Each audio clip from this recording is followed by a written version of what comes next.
a second. I'll be right back. Sorry, Gotcha. I've got some NIL questions I got to ask everybody. How big a factor is it in recruiting nowadays? I feel like for a lot of people, they let NIL take the priority in recruiting. I tried really hard not to do that. A lot of schools kind of tried to go that route, but it's not really what I'm about. So I really value more the culture of the organization rather than what they can just do for me. And I feel like that's really important in choosing the right program, because the right program is the one that makes you feel at home, and I feel at home at Oklahoma. So, How hard is it to sniff out what's true and what isn't out there? you just gotta have your head on a swivel. You just gotta know what you care about, what's important to you. Once you know what's important to you, whatever is not real doesn't really matter as much. So, as long as you keep your priorities right, like I said, you should be all right. Is a place like Oklahoma's NIL secondary? Is that how they recruit? Like they recruit culture first, secondary, and then NIL secondary? Is that, or is because most schools I've seen has been, or I've heard has been very upfront about their NIL, and that's really where they start out with. But with Oklahoma, is that kind of a secondary aspect of their recruitment? Oklahoma cares more about you than they do about how much they can pay you. So the fact that I didn't even have me and Coach Chavis were talking more about family than we were talking about business, and we were talking about culture than we were talking about anything in the NIL universe, I guess. So that's not really, like I said, it goes back to priorities.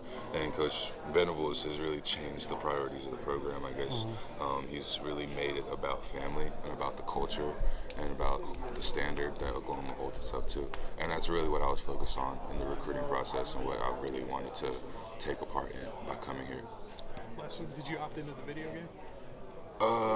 No, I haven't yet. I really just wanted to wait, but we'll see what happens. I can't really say anything about it yet. Did they give you a deadline for when you had to do it? No, They didn't? not yet. I haven't seen anything about it. What's your reservation?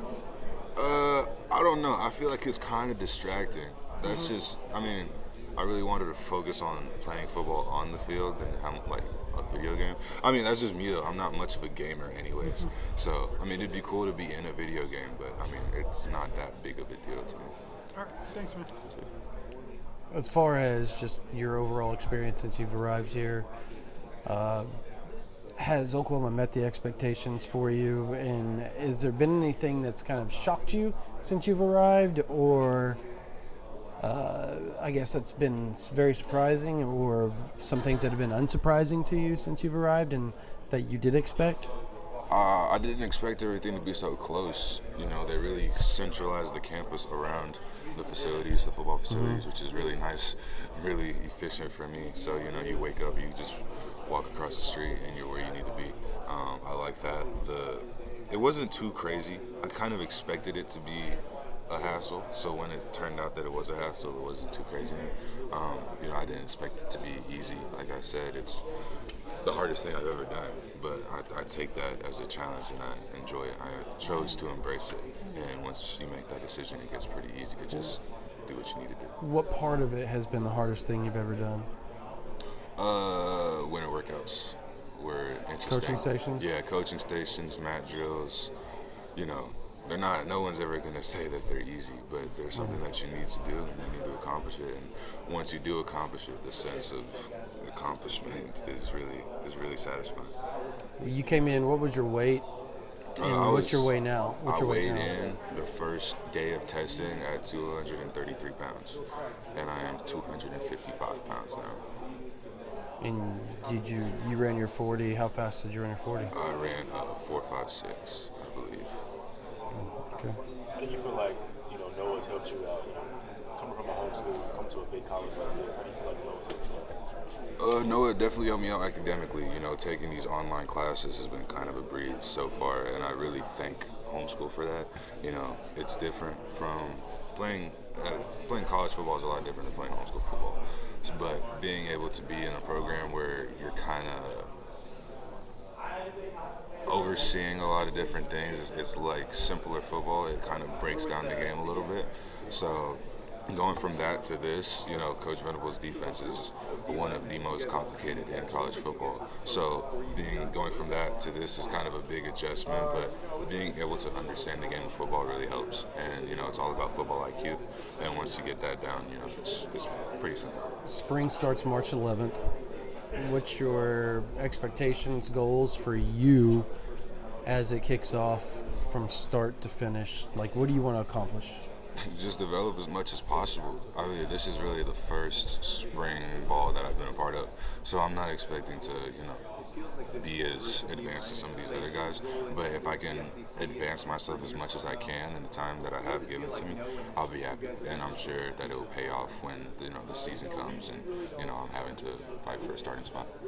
When you look at some of the guys you have with you, Jaden, David, like what can this defensive line be? Including yourself, what can this defensive line be down the line? I'm really looking forward to it. Like I see the amount of development that we made in the past 2 months compared to what we could do in the next 4 years is absolutely crazy. And having weapons like David Stone, Nigel, Wyatt, Jaden, all these guys, not even just on the D-line, but on defense as a whole, it's really crazy to think about having all these, we have a 5-star over there and all these other stars, I guess you could say. But even on offense, we have a lot of new guys coming in. Mikey Hawkins, definitely going to become a franchise quarterback someday. I'm looking forward to it. It's really exciting to think about.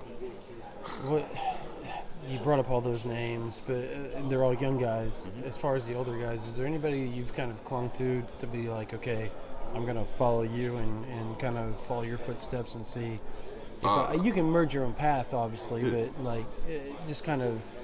Position-wise? Yeah. Position-wise, I'd definitely say Ethan Downs, R. Mason Thomas, and PJ Adebawari.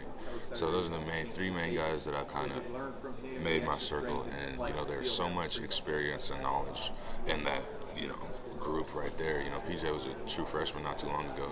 So he's kind of the one that I relate to the most. And, our playing styles are kind of similar. So he knows what I mean when I say certain things, which is kind of nice to have. But he was the one who was selected as my big brother in the Big Brother program, and that was a big benefit to me. Staying up late nights, just learning new calls and stuff. It's been nice to have someone like that just in your corner and helping you out wherever you need it. Appreciate it. Yes, sir.